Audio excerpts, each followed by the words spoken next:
Alright guys, so with it being summer, man, it gets pretty hot in these vehicles. Like, it's metal. I mean, that metal just gets hot and it radiates that heat even more. And I know that not everybody has, you know, the extra batteries or a generator or anything like that to power any kind of extra equipment to keep you cool. Wanted to mention the ways that I used to stay cool whenever I was in some of the other vans before I had an AC or anything. Number one, gotta find shade. That's first and foremost. If you find the shade, get in the shade, that's going to help tremendously, more than you think. Second, get you some window visors to cover your side windows and your main window. You know, get a roll of Reflectix and cut it to fit, or buy one online. At least for the doors, the two windows, you could probably go to Walmart or something and buy a large one and cut it in half and just put the halves up there just for the moment.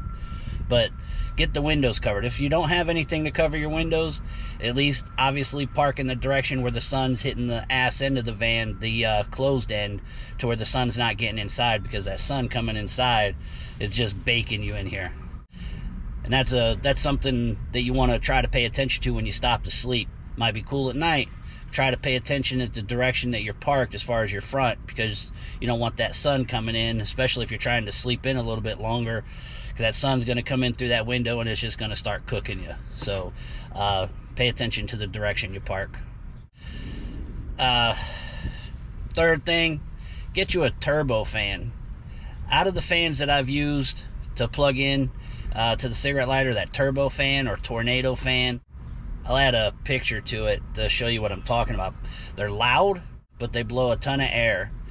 And about them being loud is, if you're in service and you want to hear your phone, make sure your phone is situated in an area where the speaker is in the earshot of one of your ears when you're sleeping, because if not, you are going to miss that phone call with that turbo fan all the way on. And those are 12 volts, so they're going to plug into the cigarette outlets. Thing is, if you don't have any extra batteries, those are probably going to run 4, maybe 5 hours tops before you're going to have to start that van and get that battery charged up a little bit.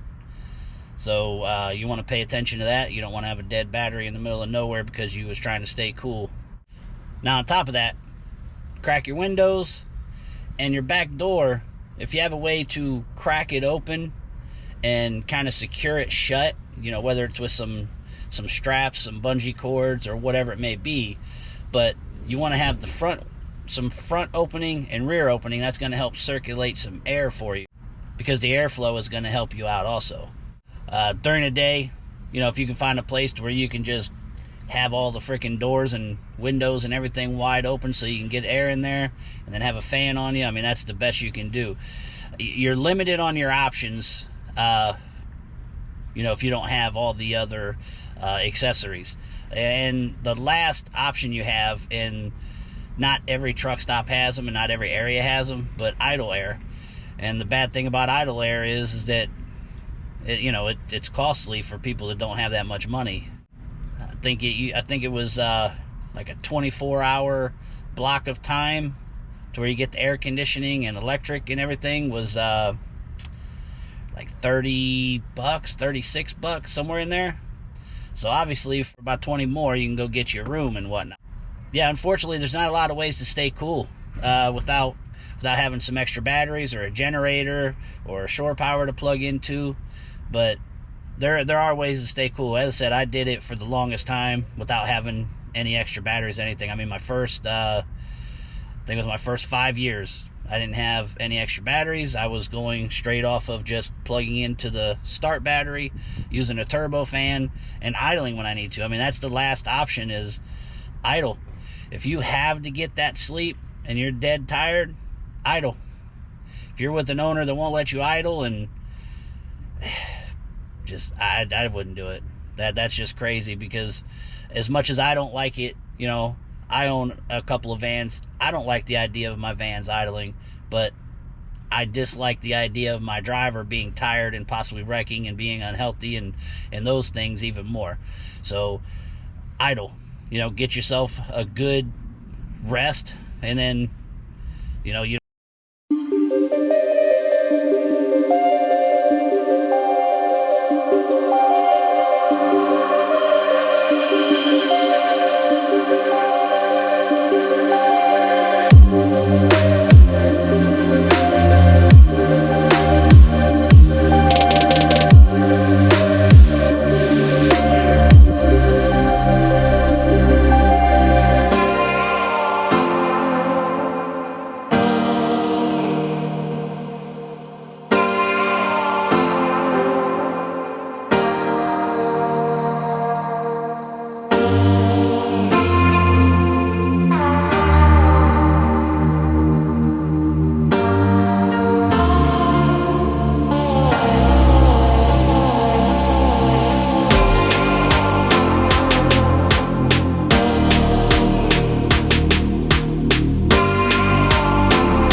So we got lucky again. Got a load out of here. Going to St. Paul. Loaded here in Memphis. Going to St. Paul, Minnesota. 821 loaded miles. It's an 8-mile deadhead. It's due by noon tomorrow Central.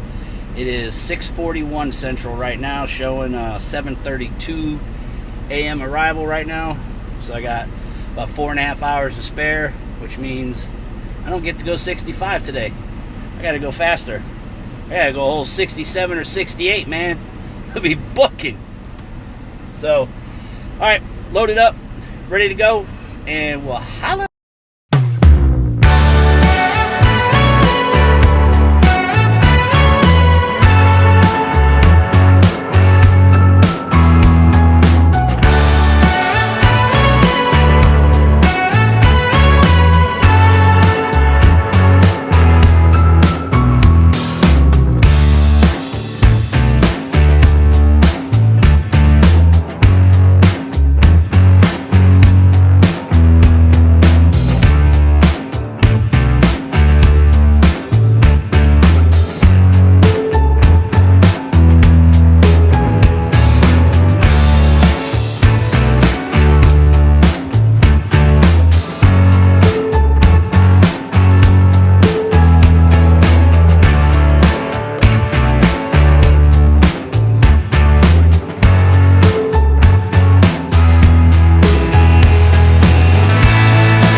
Alright guys, so end off the work week. Thursday I did not get anything. I delivered Thursday around noonish. It was around 11:30 I got there. Unloaded. I was ready to go by noon Central Time. Didn't get anything all day Thursday. So I ended my week. I think I had roughly just a shade over 4,000 loaded miles. So great week. See what this next week brings. But I just wanted to give you a little update.